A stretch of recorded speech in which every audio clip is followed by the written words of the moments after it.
Boa noite, alunos.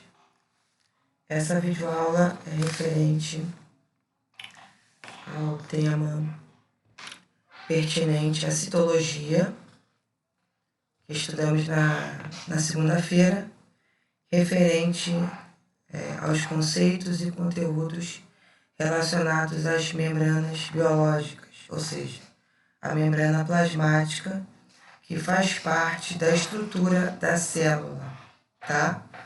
Nós já tínhamos comentado anteriormente que a célula, todas as células, em sua grande maioria, apresentam membrana plasmática ou membrana celular, que são estruturas importantes para a delimitação do meio intracelular, da separação ou da barreira física do meio extracelular, e essa membrana, além da delimitação e da proteção como barreira física, ela também auxilia o transporte de substâncias, tanto para o meio intra quanto para o meio extracelular, né? Dentro de uma capacidade que nós também já comentamos, que é sobre a permeabilidade seletiva, tá?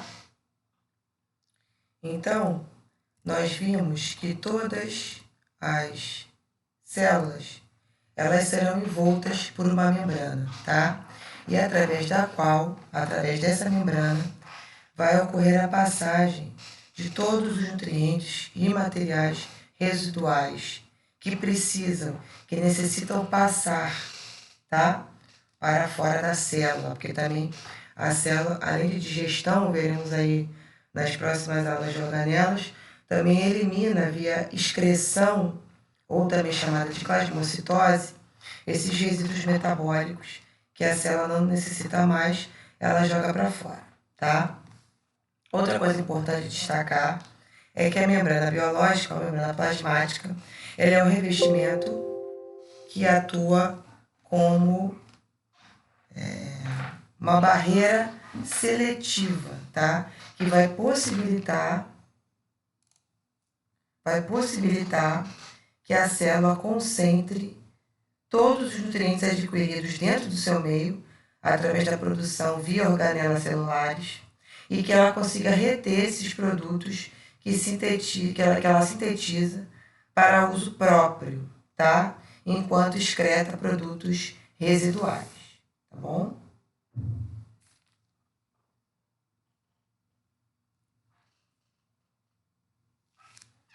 Só um minutinho que eu preciso colocar para carregar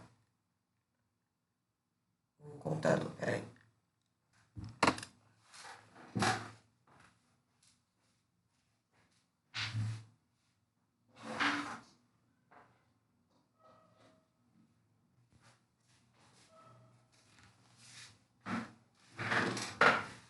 Pronto, voltei, tá? Então, dentro dessa lógica, né, com relação à membrana, então ela tem como função separar e integrar. Separar, porque ela vai separar a parte, né, o interior da célula, que é o citoplasma, tá, do meio extracelular. E aí também ela é importante porque ela vai fazer essas trocas da célula com o meio onde ela está inserida, tá? Então essa é a função da membrana plasmática. E com relação também à integração das organelas no citosol, porque como ela delimita esse espaço intracelular, eu tenho uma condição de um meio, ou seja, eu favoreço o meio interno, onde as organelas celulares, e veremos aí as principais organelas, né? Retículo plasmático, complexo Golgiense, ou complexo de Golgi, lisossomos, peroxomos, mitocôndria, cloroplasto, que é no caso das células vegetais, né? A parte da carioteca, do núcleo, tá? Então a gente vai ver que também é importante, porque além da função de separação e de barreira física, ela também vai ter uma função integradora. Bom, e aí a membrana plasmática, ela é formada por uma bicamada fosfolipídica, ou seja, eu tenho uma estrutura onde eu tenho uma cabeça hidrofílica, ou seja, que tem afinidade com a água e substâncias polares, e eu tenho também uma cauda hidrofóbica, tá? Que vai ter interação com substâncias apolares, tá? Então, a gente diz que a membrana plasmática, ela tem uma origem química, tá? Ela tem uma composição química anfipática, tá? Todas as células, outra coisa importante também, todas as células vão possuir proteínas especializadas que estão inseridas na sua membrana, que vão transportar, tá, moléculas específicas de um lado para o outro, também chamadas de proteínas transportadoras de membrana, tá? Ou seja, eu tenho algumas proteínas que conseguem selecionar a entrada e saída de substâncias, por exemplo, tá? Então, nessa questão da separação, eu tenho manutenção do equilíbrio iônico desse meio intracelular, eu tenho reconhecimento celular e molecular através de receptores de membrana, tá? Com relação também à adesão de célula a célula e de célula com a matriz extracelular e também a parte da comunicação celular, tá? E com relação à parte integrativa, nós temos aí o controle das atividades celulares, a organização dos sistemas enzimáticos, execução das funções especializadas, ou seja, dando mais eficiência à fisiologia celular, e também a proteção da célula, tá? Contra danos mecânicos, físicos, tá bom? Químicos, que podem lesionar aí a célula. Vimos que a composição química das membranas são compostas por lipídios, gorduras, proteínas, formadas pelos aminoácidos, e pelos açúcares, na forma de carboidratos, tá bom? Então, os açúcares na forma de polissacarídeos, os ácidos graxos na forma de lipídios, que formam as membranas, os aminoácidos que formam as proteínas e os nucleotídeos que formam os ácidos nucleicos, tá? Outra coisa importante é que eu também tenho membranas biológicas nas organelas celulares, tá? No caso do núcleo, que é a carioteca, do retículo endoplasmático liso e rugoso, o aparelho Golgiense, o aparelho de Golgi e as mitocôndrias. E aí eu vou ter diferenças entre esse conteúdo, tá? De cada organela e com relação ao citosol. Então, diferenças entre o conteúdo de cada organela e o citosol, tá? Protegidos, delimitados por essas membranas biológicas. Bom, outro conceito importante com relação às membranas, tá? Que é o modelo molecular das membranas, que foi um modelo descoberto e criado por dois pesquisadores, o Singer e o Nicholson, tá? Que é o modelo do mosaico fluido, ou seja, que todas as membranas biológicas, elas têm esse aspecto, esse caráter dinâmico, fluido, tá? A maioria das suas moléculas movem-se de um plano para outro da membrana, tá? Ou da bicamada lipídica, tá bom? E outra coisa importante é que eu tenho proteínas que estão ancoradas, inseridas nessa bicamada lipídica fluida, tá? Que tem ligações que podem ser estruturais com o citoesqueleto, a matriz extracelular, ou elas podem atuar como receptores para detectar e transduzir sinais químicos do ambiente celular, tá? Outras funções da membrana biológica, né? E aí se eu falar de membranas relacionadas a células nervosas, células musculares, tá bom? A parte da conversão de energia e síntese ATP, tá? Transporte transmembrana, que é a nosso próximo conteúdo, nossa próxima aula. Sinalização celular e adesão, e também o tráfego de proteínas através delas e entre elas. Bom, com relação à bicamada lipídica, então, nós temos aí esse mosaico fluido formado por fosfolipídios, tá? E também fosfoglicerídeos, né? Porque a gente viu que tanto gorduras como proteínas e açúcares também são componentes químicos que formam a membrana celular, tá? E aí eu tenho alguns exemplos que eu comentei com vocês em aula, tá? Que tem referência à parte da biologia celular, e aí para quem eventualmente for aprofundar os seus conteúdos aí na graduação, vocês verão as fosfatidilcerinas, as fosfatidilcolinas, tá? a fosfatidiletoanolamina, que estão todas também ligadas ao colesterol, que também é um lipídio importante, que por muito tempo foi muito demonizado na parte nutricional, mas que a gente sabe que ele é um lipídio de origem animal, extremamente importante para ser consumido na alimentação, porque ele faz parte das membranas biológicas, tá bom? Das proteínas de membrana, tá? Eu posso ter proteínas transmembranas, que são glicolizadas, tá? E eu também tenho proteínas que podem estar associadas à membrana de forma temporária, tá?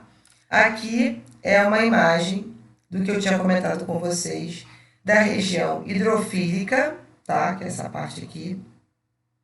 Da região hidrofóbica, tá? Da membrana plasmática, da bicamada lipídica, tá? Existe também alguns movimentos, tá? Que essa membrana pode executar, que é o flip-flop, que é esse movimento de retorno, a flexão, tá? Da cauda hidrofóbica, a rotação, tá? Dessa estrutura fosfolipídica, ou também difusão lateral, que a gente vai ver aí mais para frente, tá? Então, aqui a região hidrofílica e a região hidrofóbica. Eu comentei com vocês aí dos fosfolipídios e dos fosfoglicerídeos, né, que estão ligados aí à formação da membrana celular. Então, ela vai ter como função a barreira de moléculas hidrossolúveis, fluidez da membrana biológica e também ela gera moléculas sinalizadoras que são importantes para a comunicação química. Aqui nós vemos aqui a fosfatidilcerina, a estrutura química do colesterol, que é um esteroide, tá? E aqui de um glicolipídio, tá? Ou seja, de um açúcar ligado, né, a um lipídio. Bom, então, os lipídios são importantes, são fundamentais nas membranas biológicas, porque eles dão fluidez, tá? À membrana. E aí vocês vejam que quando eu tenho ligações saturadas, a membrana ela fica mais viscosa e menos fluida. E quando eu tenho ligações insaturadas, tá? Eu tenho uma membrana menos viscosa e mais fluida. A interação do colesterol com os fosfolipídios vai tornar essa membrana mais rígida, tá? Também já comentamos aqui que essa distribuição desses lipídios nas membranas é de forma assimétrica, tá? Também já comentei com vocês a respeito, e mais uma vez aí, uma imagem para vocês verem, né? A questão do retorno do flip-flop, esse movimento aqui, o movimento de rotação e o movimento de difusão lateral, tá? E aí, dependendo da temperatura, tá? Os lipídios que formam a membrana plasmática, a membrana biológica, pode desenvolver esses três tipos de movimento. A permeabilidade da bicamada lipídica, tá? Ou seja, ela pode ser uma barreira hidrofóbica impermeável, dependendo do tamanho da molécula e também dependendo da solubilidade dessa molécula num solvente apolar, tá? No caso, por exemplo, dos óleos. Então, a gente vê que algumas substâncias, como os gases, por exemplo, eles conseguem se difundir livremente. Moléculas hidrofóbicas também conseguem, moléculas polares pequenas também conseguem, tá?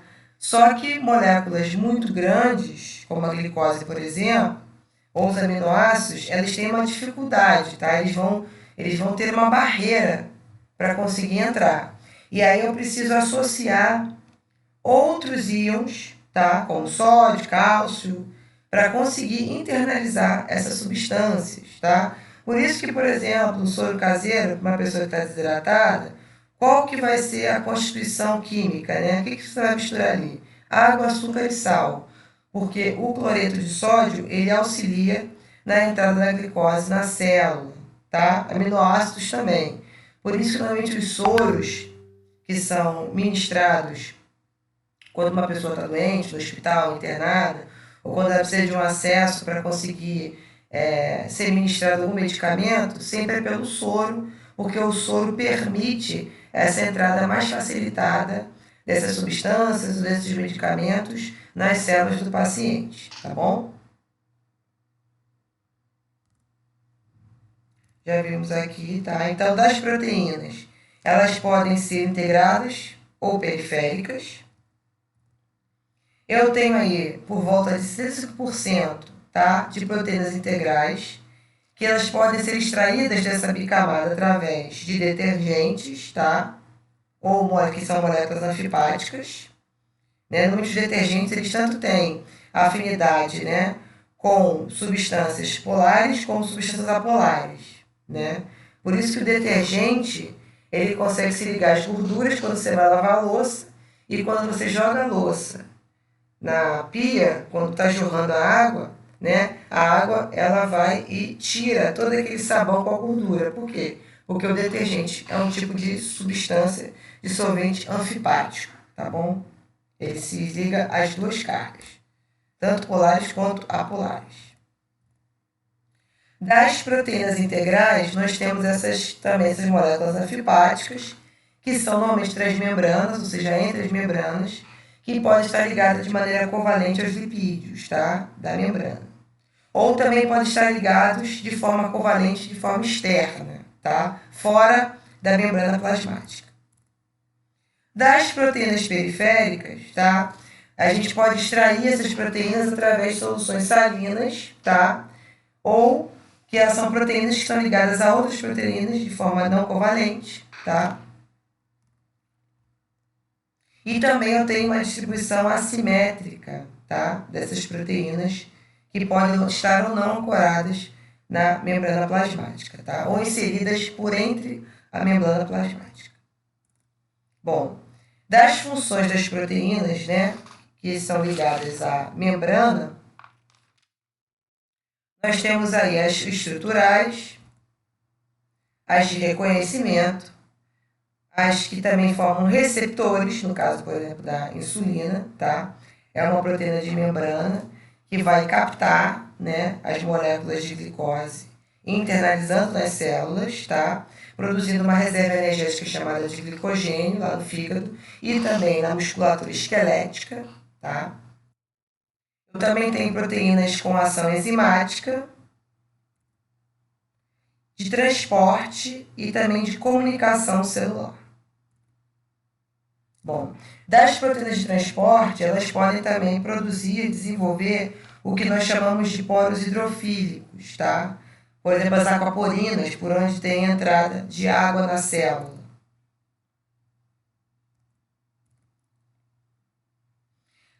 Com relação à movimentação das proteínas, por exemplo, esse retorno, esse flip-flop, ele é limitado, tá bom?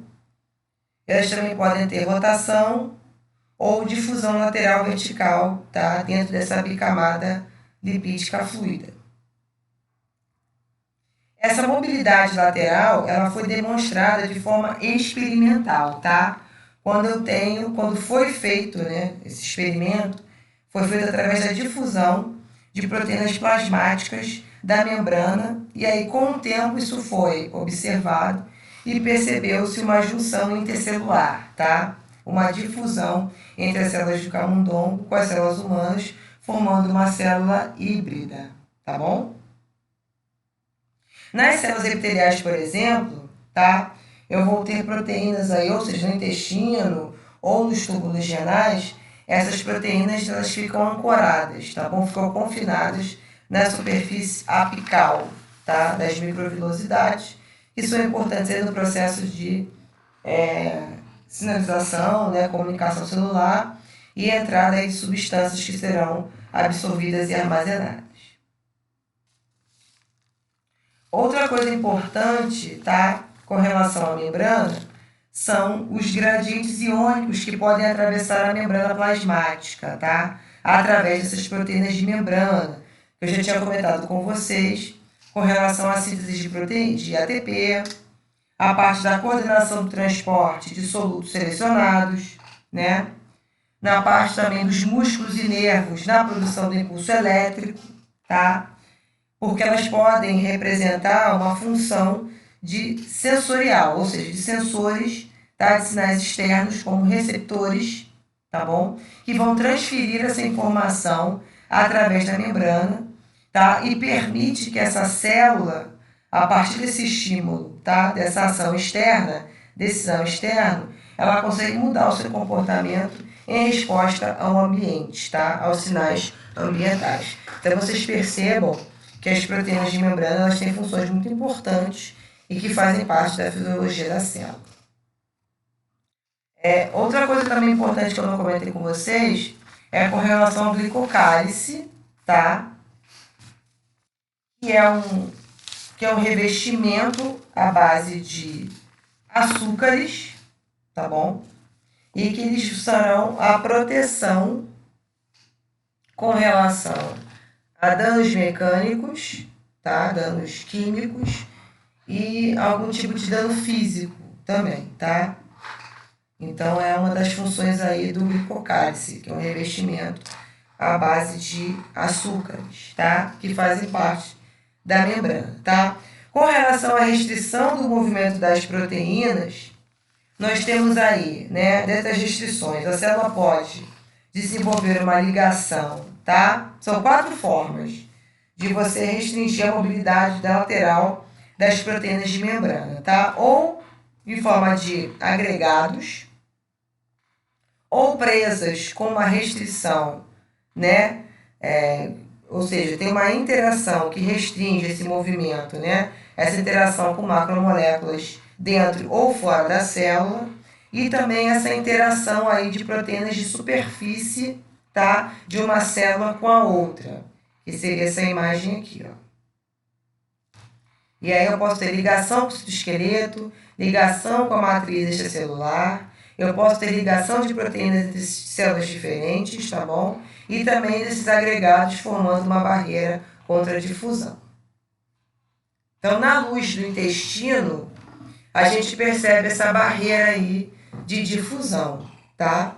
Na parte aqui da região lateral e também da plasmática basal. E aqui nessa região aqui, ó, de adesão celular, eu tenho uma junção intercelular compacta, tá bom?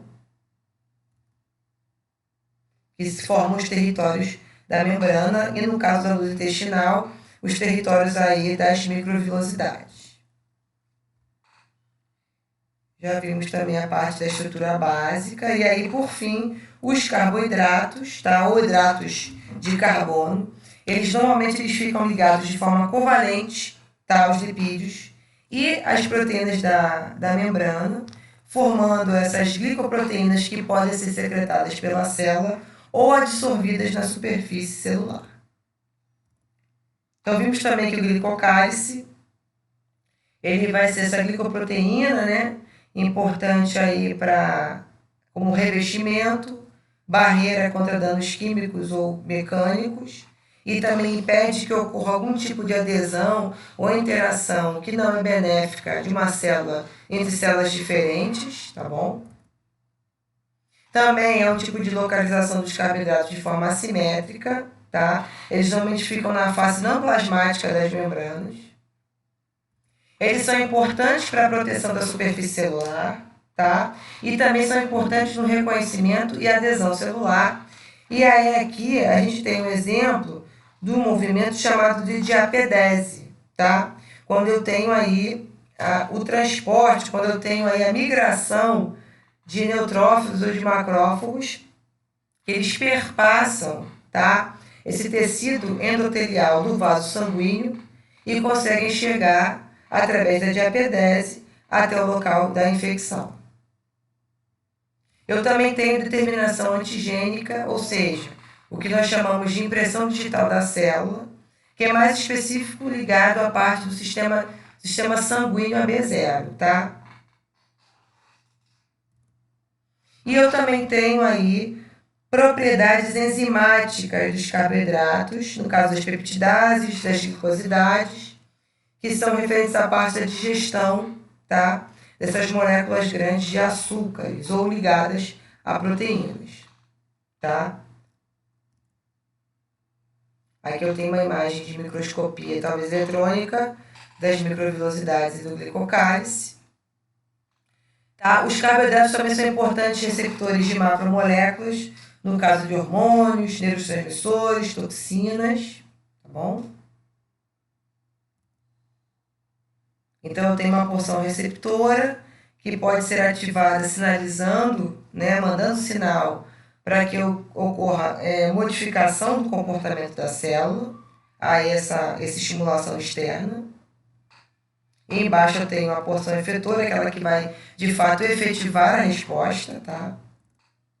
Eu também posso ter ligação de toxinas, de vírus, de bactérias, que é o chamado de reconhecimento molecular, tá? Então, eu posso reconhecer hormônios, vírus, toxinas, bactérias, outros açúcares. Aqui também uma outra imagem de microscopia da membrana, e aí vocês percebam aí, tá vendo? A bicamada lipídica. Os lipídios também, a gente vai ver isso na parte de citoplasma, né?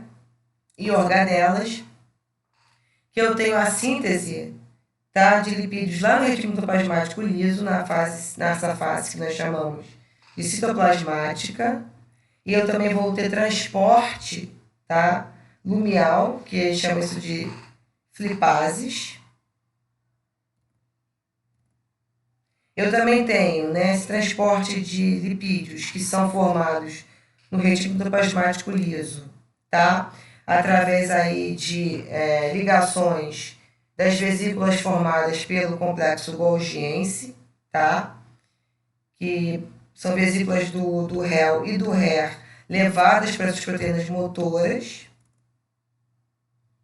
E também na parte de detoxificação do organismo e também da quebra da oxigenada, que é a parte das peroxomos, e também na formação de ATP pelas mitocôndrias. Veremos também a síntese de proteínas aí na parte do sistema endoplasmático rugoso, tá bom? Que é transportado pelo complexo Golgiense até as organelas-alvo ou a membrana plasmática. Os carboidratos também podem sair, né, da célula por brotamento de vesículas. Ou glicoproteínas ou glicolipídios. E é isso, gente. Espero que vocês tenham gostado da aula, tá bom? E aí, na próxima videoaula, falaremos sobre transporte de membrana e especializações de membrana. Beijo, fiquem bem, boa noite. Finalizando aqui a aula.